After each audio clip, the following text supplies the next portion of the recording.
Argentina's president is refusing to budge in an international legal battle over billions of dollars worth of debt.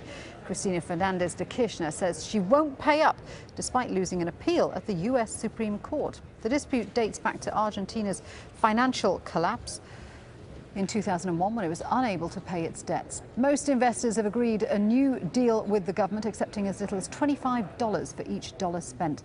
But a small group of US hedge funds known as holdout investors refused and took Argentina to court to get their money. Argentina's failed in its appeals and has been ordered to pay $1.3 billion in cash. I think you need to distinguish between what is a business and what is extortion. I think these two concepts are completely different. All the government, all the country, all the directors in the areas of the environment and policies need to be open to negotiation. No president in a sovereign country can subject its country, its people, to extortion. Well, joining me now from London is Kawa Qureshi, an international law specialist. Good to have you with us. This has been quite a long-running case, hasn't it, since 2001. What does this decision mean for Argentina? Does it now have to hand over $1.3 billion?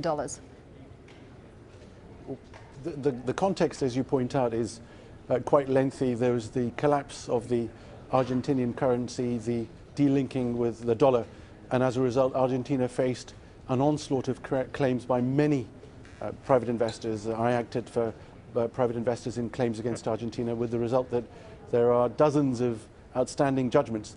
The simple point is this, that the US Supreme Court decided on Monday evening that the lower court was right to require Argentina to pay out what you described as the holdouts, at the same time as paying out the people who'd agreed to accept 25% of the face value of the bonds. The holdouts were entitled to the full face value plus interest, in addition to which the Supreme Court decided that the courts were entitled to make orders against banks in New York to require them to disclose the whereabouts of assets held by Argentina in their other accounts with those banks anywhere in the world. So those are the 2 points from the Supreme Court judgment, which seem to have sorry to interrupt you. I was going to say, it seems a little unfair that the court judgment seems to be rewarding those holdouts, as we're calling them, the ones who refuse to restructure the debt. I mean, that's what happens when there's a debt, isn't there, that it gets restructured. But this court ruling has undermined that concept.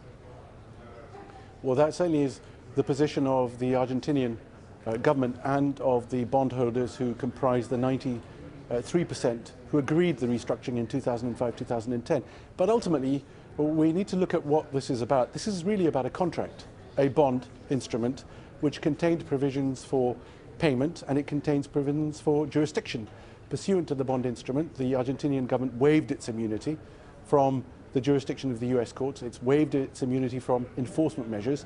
And what the Supreme Court has done is essentially confirm that insofar as Argentina was making a claim for immunity, it didn't exist, because the claim for immunity is based upon the statutory framework in America from 1976, which is reflected virtually in every other country in the world, and also the contract that Argentina signed up to.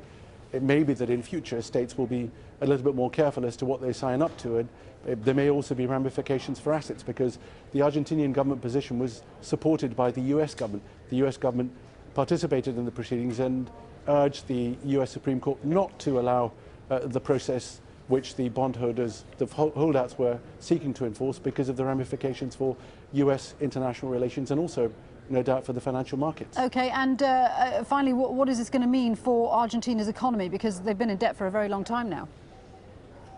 Well, immediately in the aftermath of the US Supreme Court judgment, you had the stock market drop by about 10%.